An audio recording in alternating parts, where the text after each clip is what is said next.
Кандидатот за председател од редовите на коалицијата предводена од СДСМ Стево Пендаровски во текот на вчерашниот ден оствари средба со граѓаните во општина Чешиново, Блешево и одржа митинзи во Виница и во Кочани. Пред партиското членство и симпатизери во Чешиново, Блешево, Пендаровски истакна: ние немаме уште 20 години да чекаме, туку треба да ги направиме следните чекори за повеќе да не биде изборно прашање дали сме за Европа. Да сте за Европа значи да сте за подобар живот, истакна Пендаровски.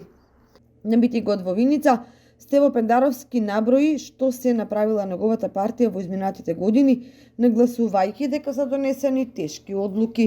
Од тешка изолација, ние ја вративме Македонија на европската сцена и ја позициониравме во рамките на најмоќниот војно-политички сојуз кој постоел во историјата на човештвото.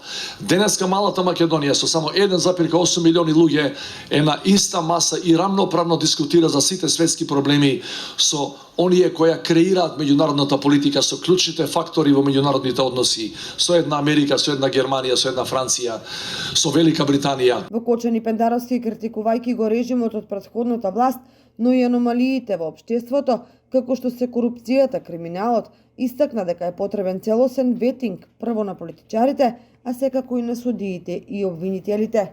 Наследивме заробена држава, наследивме поделена држава, граѓани поделени по сите можни основи. Во изминативе години, јас во мојот мандат, заедно со помошта на моите другари и другарки, успеавме многу од тие големи разлики да ги намалиме, затоа што ние не ги делевме луѓето на ваши и наши. Овој слоган, ова парола позади што ја гледате, нашиот председател, не е направена само за реклама.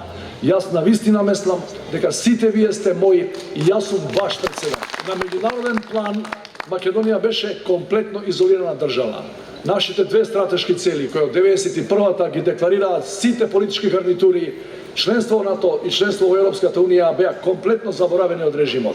Тие водеа сметка само за тендери, за пари, за плячкосување на народот, за товарање на торбите со богатства.